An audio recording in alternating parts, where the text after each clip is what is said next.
पाकिस्तान में सियासत, जमहूरियत, रियासत और इलेक्शन कमीशन के लिए सबक हासिल करने का मकाम है। भारत में 1.5 माह तक 5 मराहिल में दुनिया के सबसे बड़े इंतखाबात हुए। साफ, शफाफ और धांधली से पाक इलेक्शन में 64 करोड़ वोटर्स ने इलेक्ट्रॉनिक मशीन से वोट डाले, जिसके नतीजे में हफ्ता 8 जून को नरेंद्र मोदी तीसरी बार वज़ीर-ए-आज़म बन जाएंगे।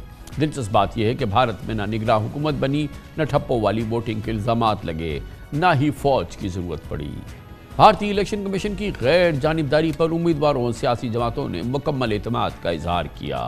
मोदी हों या राहुल गांधी, नताइज सबको तस्लीम है, मगर पाकिस्तानी वोटर्स अब भी साफ शफाफ इलेक्शन को तरस रहे हैं। पाकिस्तान की पूरी तारीख में शायद एक भी इलेक्शन साफ शफाफ बाएतमाद, जिन पे अवाम और सियासी जमातों ने यकसा एतमाद किया हो, इंतहाई अफसोस की बात है कि वो आज तक नहीं हुए हैं।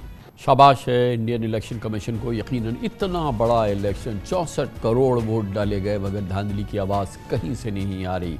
इसके बरक्स भारत से 6 गुना कम आबादी वाले हमारे पाकिस्तान में 90 की दहाई से अब तक जनरल इलेक्शन हो या ज़िमनी इंतखाबात हो, हर बार धांधली के इल्ज़ामात लगना एक मामूल और इंतखाबी कल्चर है। हालिया 8 फरवरी के इलेक्शन भी लेवल प्लेइंग फील्ड ना मिलने के तहफ़्फ़ुज़ात, फॉर्म 45, फॉर्म 47 में मुबैना धांधली के शदीद तरीन इल्ज़ामात की जद में है। और शायद हालिया इलेक्शन में जिस किस्म के इल्ज़ामात लगे हैं, गो के पाकिस्तान में इलेक्शन हमेशा धांधली ज़्यादा ही रहे, मगर इस इलेक्शन में बज़ाहिर तमाम रिकॉर्ड टूट गए।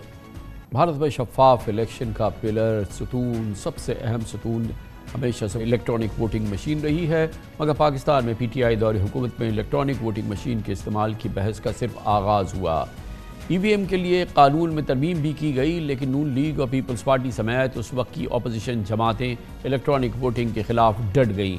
इलेक्शन कमीशन भी EVM पर 37 उसने एतराज़ात उठाए और उसका नतीजा वो निकला जो आपने इलेक्शन 2024 में देखा। लेकिन बहरहाल हमारे पड़ोस में ही भारत में ये इलेक्शन शानदार इलेक्शन, साफ शफाफ इलेक्शन और यकीनन एक ऐसे इलेक्शन जो एक मिसाली इलेक्शन है। इस पर बात करने के लिए पहले जाते हैं नई दिल्ली, जहाँ पर हमारे साथ मौजूद हैं नामवर सीनियर सहाफ़ी, साबिक एग्जीक्यूटिव एडिटर हिंदुस्तान टाइम्स, जनाब भारत भूषण मौजूद हैं। बहुत बहुत शुक्रिया, thank you so much Bharat ji, आपने हमें ज्वाइन किया है। कॉन्ग्रेचुलेशन, ऑब्वियसली एक बड़ा ज़बरदस्त इलेक्शन इंडिया में हुआ है। मुझे ये बताइएगा सबसे पहले कि ये जो इवॉल्व हुआ है इंडिया में, ये जो इलेक्शनियरिंग, इलेक्शन का निज़ाम, इलेक्शन कमीशन ऑफ इंडिया आज इस लेवल पर के 640 मिलियन वोट्स पड़ते हैं, 5 फेजेस के अंदर इलेक्शन होता है, रिज़ल्ट्स आते हैं, हारा हुआ भी उसको कबूल करता है, जो जीत रहा है वो भी कबूल करता है। आखिर ये एक बहुत ही ज़बरदस्त सिस्टम जो है, बहुत ही मिरेकलस सिस्टम जो है, ये इवॉल्व कैसे हुआ है भारत जी? ये इसलिए हुआ है कि हमारी डेमोक्रेसी जो है खाली इमरजेंसी के 19 महीने अगर हम छोड़ दें 1975-77 के, एक कंटिन्यूस प्रोसेस रही है। कभी यहाँ पे कोई फौजी निज़ाम नहीं रहा, डेमोक्रेसी रही है। तो शुरू से ही जब हमारा पहला इलेक्शन हुआ तो वो 4 महीने चला था। उस समय लोग उतने ज़्यादा पढ़े लिखे नहीं थे, तो इसलिए पार्टी सिंबल ऐसे दिए गए जिससे वो रिलेट कर सकें, उनको सिखाया गया कैसे वोट करते हैं। और उसके बाद हमारे बहुत अच्छे इलेक्शन कमिश्नर्स भी आए, जैसे TN सेशन, उन्होंने पार्टियों पे लगाम कसी, उनके एक्सपेंसेस पे लगाम कसी, वोटर्स को एजुकेट किया। इसमें सिविल सोसाइटी का भी बहुत बड़ा रोल रहा है वोटर्स को एजुकेट करने में। और जो हमारे पॉलिटिकल पार्टीज़ हैं वो बहुत ही ज़बरदस्त रोल प्ले करते हैं। वो घर घर जाके वो भी पर्ची बांटते हैं कि आपका वोटिंग इस बूथ पे है, इस दिन पे, ये पर्ची साथ में ले जाइए, तो वहाँ पे उनको आसानी होगी आपका नाम ढूंढने में। जब इलेक्शन में वोटिंग होती है तो हर एक पार्टी का एक डेजिग्नेटेड इलेक्शन एजेंट वहाँ पे होता है। वो फॉर्म 17 उनसे लेता है जिसपे लिखा होता है कि कितने वोट पड़े, क्या हुआ। फिर जिस दिन काउंटिंग होती है उस दिन भी काउंटिंग टेबल पे हर एक पार्टी का एक नुमाइंदा होता है, उसके पास वो लिस्ट रहती है कि EVM का नंबर क्या था, फॉर्म 17 पे क्या लिखा गया था, वो उसको टैली करता है, मैच करता है।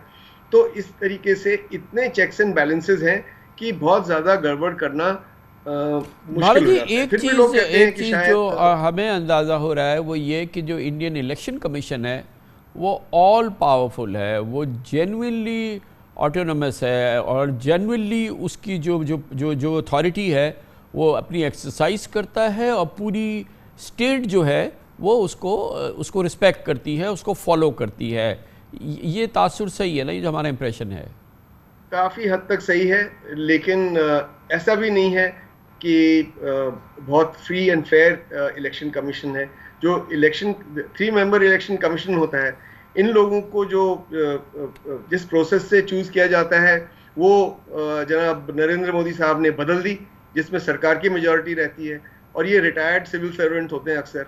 तो ऐसे सिविल सर्वेंट्स जो उनके फेवरेट्स होते हैं उन्हीं को इलेक्शन कमिश्नर बनाया जाता है। और इस वजह से हमने देखा कि कई बार इलेक्शन मोदी जी बहुत ज्यादा बोलते हैं, उल्टा सीधा भी बोलते हैं, कम्युनल रेटरिक है उनका, हिंदू मुसलमान करते हैं, तो उनको वार्निंग नहीं देता, उनकी खिंचाई नहीं करता। एक इलेक्शन कमिश्नर आए थे अशोक लवासा, जब उन्होंने ऐसा करने की कोशिश की तो उनको लात मार के ऊपर फेंक दिया गया, प्रमोशन दे दिया गया, एशियन कहा कि रिजाइन करो, एशियन डेवलपमेंट बैंक चले जाओ। अभी भी जो 3 इलेक्शन कमिश्नर हैं, मैं नहीं मानता कि इन्होंने बहुत ही फ्री और फेयर तरीके से ये चुनाव करवाया है, ये इलेक्शन करवाया है। मोदी जी ने जब मुसलमानों के खिलाफ बोला, उनको घुसपैठिया बोला, इन्फिल्ट्रेटर बोला, 4-4 बच्चे पैदा करने वाला बोला, ऑपोजिशन को कहा कि ये मुसलमानों के अपीजर्स हैं, तो उनको चाहिए था इलेक्शन कमीशन को कि उनको डांटते, उन पे 48 घंटे या 24 घंटे कैंपेनिंग पे रोक लगाते। लेकिन क्या किया इलेक्शन कमीशन ने? उन्होंने कहा कि कुछ गलतियां राहुल गांधी ने भी की हैं, कुछ गलतियां नरेंद्र मोदी ने भी की हैं, इसलिए हम पार्टी के 2 बड़े लीडर्स को छोड़ देते हैं और उनके पार्टी प्रेसिडेंट को हमने लिख दिया है। इम्पोर्टेंट ये आप एग्जाम्पल दे रहे हैं अंग्रेज फेवरेटिज्म की, और ये कि इलेक्शन कमीशन ने उस तरह से एक्सरसाइज नहीं किया जो जुडिशियस होता या जो कि बिल्कुल इंडिपेंडेंट होता, वो ना होता। लेकिन at the end of the day जो रिजल्ट्स आया है वो राहुल जी भी मान रहे हैं, नरेंद्र जी भी मान रहे हैं। इसमें जो इसके अंदर मैं ये जानना चाहूँगा कि जो ख़ास तौर पे ये जो EVM यानी कि इलेक्ट्रॉनिक वोटिंग मशीन का निज़ाम भारत में आया है, इसका कितना अहम किरदार है? और जाहिर है कि ये एक अपेरेंटली बहुत इफ़ेक्टिवली काम कर रहा है। कितना इफेक्टिवली काम कर रहा है ये तो मैं नहीं कह सकता, पर हाँ इफेक्टिव है, और बैलेट पेपर से ज़्यादा इफेक्टिव है। बैलेट पेपर के समय में क्या होता था कि जो काफी गुंडागर्दी होती थी, एक दिन पहले जाके बैलेट बॉक्सेस को स्टफ कर दिया जाता था। सुबह जब लोग वोट देने जाते थे तो उनसे कहते थे कि आपका वोट तो पड़ चुका है, घर चले जाइए। वो नहीं होता। लेकिन कुछ और चीजें होती हैं। अभी भी लोगों को शिकायत है कि कई लोगों के नाम कट जाते हैं, जब वो जाते हैं वो देखते हैं कि उनका नाम ही लिस्ट में नहीं है। तो इसलिए हमारे वोटर को जागरूक होना बहुत जरूरी है। इसलिए मैं कह रहा था सिविल सोसाइटी का रोल है इसमें, कि लोग 1 महीने पहले से देखना शुरू कर देते हैं कि भाई मेरा नाम है लिस्ट में कि नहीं है। नहीं है तो वो इलेक्शन कमीशन को चिट्ठी लिखते हैं या जाते हैं, कहते हैं कि हमारा नाम डालिए। तो ये सब बहुत अच्छी चीजें हैं। और EVM में मुझे तो कम से कम लगता है कि घपला कम होता है, बल्कि फिर भी लोग हैं जो कहते हैं कि साहब उसके सॉफ्टवेयर से छेड़छाड़ की जाती है, पर मैं इस बात को नहीं मानता। जी, क्योंकि जो इलेक्शन कैंपेन के दौरान और फिर इलेक्शन के रिजल्ट्स आने के बाद हम उस इम्प्रेशन को देख रहे हैं, जो हमें एक्सप्रेशंस हमें नज़र आए हैं across the board political parties की जानिब से। अक्रॉस द बोर्ड एक सेटिस्फेक्शन है इलेक्शन के निज़ाम पे, अक्रॉस द बोर्ड जो है एक एक्सेप्टेंस है तमाम रिज़ल्ट्स की, और अक्रॉस द बोर्ड हमें नहीं लग रहा कि कोई ग्रोस बात हुई हो, कि फजिंग हुई है या ये कि इलेक्शन के अंदर फ्रॉड हुआ है किसी किस्म का। तो वो हम एक चीज़ को देख रहे हैं। बिसाइड अब गवर्नमेंट फॉर्मेशन होगी भारत जी, और अब इसमें ये बात तो सही है कि BJP अकेले तो हुकूमत नहीं बना सकती, तो उसकी एक कोएलिशन गवर्नमेंट बनेगी। जो कोएलिशन गवर्नमेंट बनने के जो इंग्रेडिएंट्स हैं, क्या वो इलेक्शन इस मरहले से पहले तय हो चुके हैं, या अभी बाकायदा गिव एंड टेक होगी और बड़ी कोई हम इंटेंस नेगोशिएशंस देखेंगे, गिव एंड टेक देखेंगे? 2 चीजें हैं इसमें। एक तो कि BJP हमेशा से नेशनल डेमोक्रेटिक अलायंस का एक हिस्सा थी। 2014 में भी वो कहते थे ये नेशनल डेमोक्रेटिक अलायंस या NDA की सरकार है, BJP उसको लीड कर रही है। 2019 में भी यही कहते थे। लेकिन दोनों पार्लियामेंट में BJP की अपनी मेजॉरिटी थी, उसको अपने अलायंस की उतनी जरूरत नहीं थी। वो उनको बड़े शॉर्डीली ट्रीट करती थी। इसीलिए आपने देखा होगा कि शिरोमणि अकाली दल उनको छोड़ के चला गया। उनकी नीतीश कुमार से नहीं बनी, वो भी छोड़ के चले गए थे, और अभी फिर से वापस आए इस इलेक्शन से पहले। शिवसेना छोड़ के चली गई थी। लेकिन अब क्या है कि BJP की इस बार अपने आप में मेजॉरिटी नहीं है।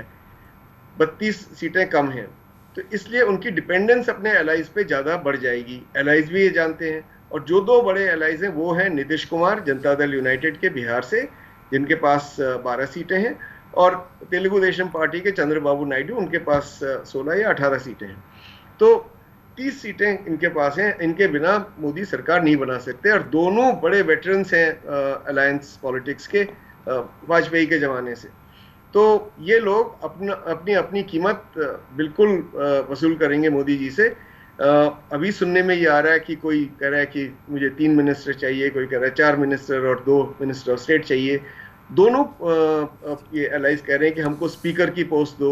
स्पीकर की पोस्ट इसलिए कि मोदी जी की आदत है, और कम से कम उनके साथी अमित शाह जी की, कि ये दोनों मिलके अपने एलाइज की पार्टीज को भी तोड़ देते हैं, उनको हजम कर लेते हैं। तो इसमें स्पीकर का बहुत बड़ा हाथ होता है कि जो अगर स्प्लिट हो गया तो उसको लेजिटिमेट माने या ना माने।